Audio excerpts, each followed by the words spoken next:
Edo State Governor Godwin Obaseki says his party will not sign the peace accord scheduled for Thursday in Benin.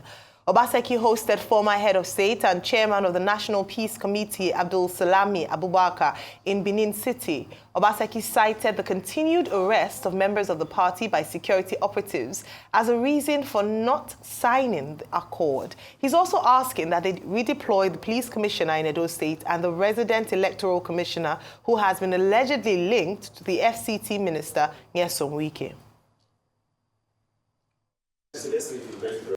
Your Excellency, the purpose of the Peace Committee coming to Edo State is, I'm sure you must be aware, there is going to be a signing of peace accord between the gubernatorial candidates and the parties. That is to ensure that there is no mudslinging during the campaign, and then we accept the results as long as it is free and fair. And also, if there is any misgivings, the court should be there, but abide. We've had situations where, from the Inspector General's office, there are armed gangs of policemen who have come into Edo State to just invade, arrest, and take away PDP members. As we speak, there are about 10 in detention in Abuja without trial. And for me, my role as the chief security officer is being made nonsense of by the IG. Because the commission arrests, we heard somebody was arrested, the chairman was arrested. I called the commissioner. I said, please, I understand this has happened. Please look into it and let me know. He said, I'll come back to you, sir. And he just refused, he ignored me, didn't say anything. It was the next morning at 4 a.m., he moved that person to Abuja. And I said, speak down there. So, sir, how can we sign a peace accord? Why should we? Because clearly what you're saying is it's going to be a very violent election. And they're going to use the forces of coercion and intimidation to win the elections in Edo, whether we like it or not. That's the message. I have got the IG in town. We said no until everybody arrested in Edo is released or brought back to Edo to be tried for whatever offenses you claim they've committed. We have no confidence that the police is going to protect us. Lack of confidence in the police's ability to remain neutral during the Edo elections. It's only a few more days to go. 21 or 21st of September is the date, and today is 12th of September, so we have 12 more days, actually, to go to the elections. Your take on this story, Rufai? It's a very sad one. And these are grounds for the president, as the commander-in-chief, to be able to intervene here. See, I don't like to take things at face value, because I like to look for the empirical facts. But some of the insinuations made are now beginning to look like it. When Asue Gudalu, the candidate of the PDP, was here, he made, claims like this. In fact, I remember pressing him for the facts. And he says these people have been arrested and taken to Abuja. The question I'd like to ask them is it only the PDP people that are doing all this infraction? What about the APC people and other political parties? Is this a political witch hunt?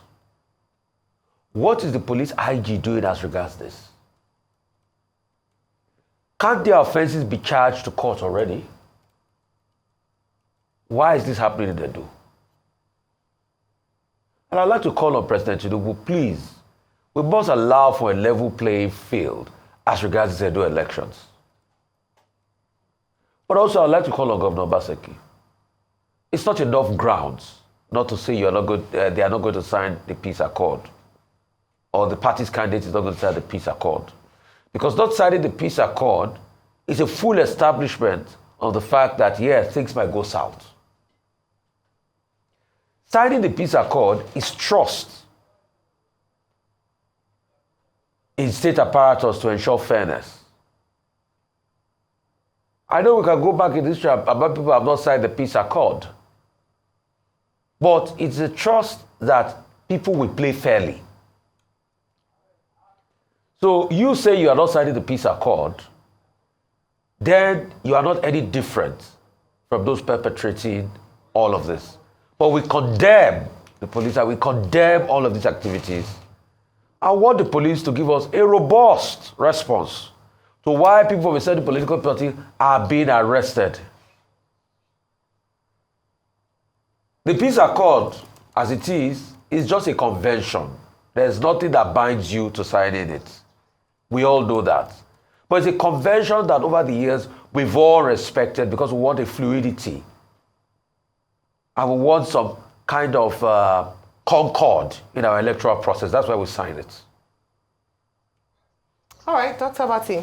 Okay, the National Peace Committee, as it is known, is part of the legacy of General Abdulsalami Abubakar. The second major legacy of General Abdulsalami Abubakar was that he was the Nigerian head of state who presided over the transition from military rule to civilian rule in 1999, and he did that successfully. I recall that, when we were in government, I had to interface with that National Peace Committee for the 2015 general election. And I was on the phone with General Abdulsalami Abubakar and other members in that peace committee. And President Jonathan, took part in that exercise. Since then, there have been, of course, developments within the National Peace Committee, reminding people of the need for peace in elections at both the subnational level and also at the national level. And if you look at the profile of the members of that National Peace Committee, you have General Abdulsalami Abubakar as the leader. You have the likes of Alhaji Aliko Dangote, Femi Otedola is also a member of that committee. Dame Priscilla Kuye, was also named as a member. Bishop Matthew Asan Kuka, also a member. Commodore Ebichu Ikiwe as member. I can go on and on and on, from the media, we have, our father, Sam Amuka Pemo, Sam. We have John Momo ON of Channel. So there seems to be a broad-based consensus that elections are not war in Nigeria. Elections must be peaceful. Now, even if the exercise is symbolic at every major election where the National Peace Committee intervenes, I think it is important to remind Nigerians who are perpetually at war over what should be determined by the consensus of the people in every election, symbolically, that election is supposed to be free and fair. To that extent, the legacy of General Abdulsalami Abubakar, I think, is something that should be respected. Now, let me go to Edo State. The grouse of Governor Obaseki is that it looks like the police and INEC are pro-APC ahead of the September 21 election in Edo State. Our position, as informed analysts, is that that election should be determined by the over 2 million people, who are registered voters in that state. Those who have not collected their PVCs, INEC has given them an extension to collect it. It should not be determined by partisan persons who, as Godwin Obaseki pointed out, are trying to use federal might.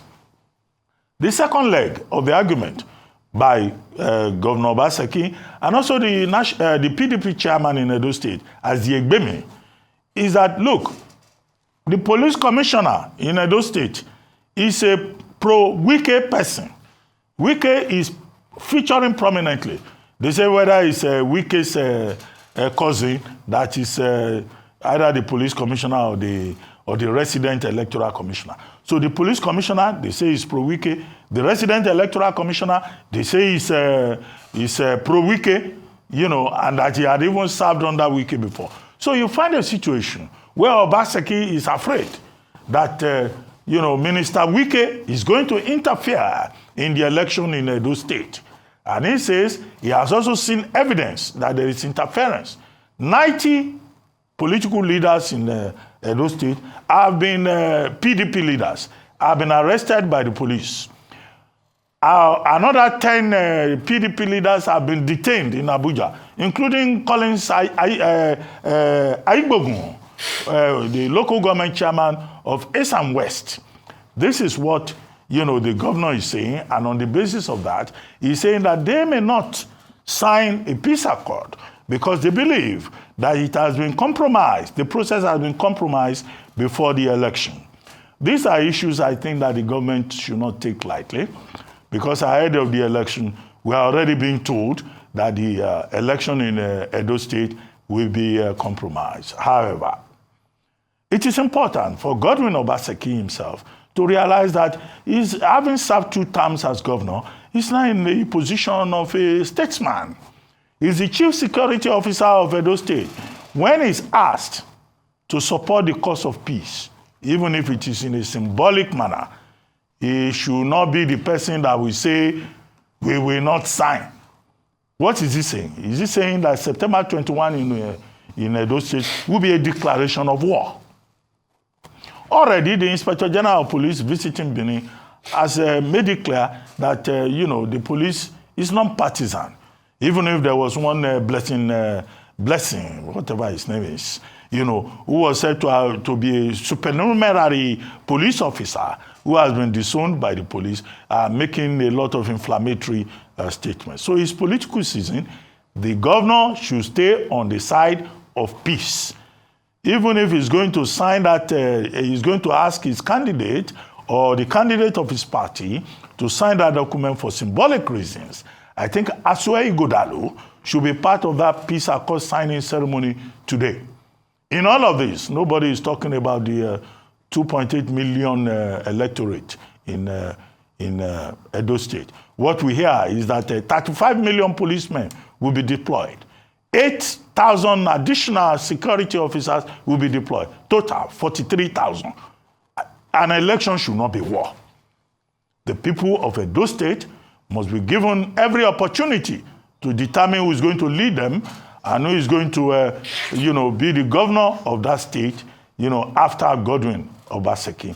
Godwin Obaseki should be, should play the role of a leader and not help those he's criticizing to say that he was the one that caused the problem.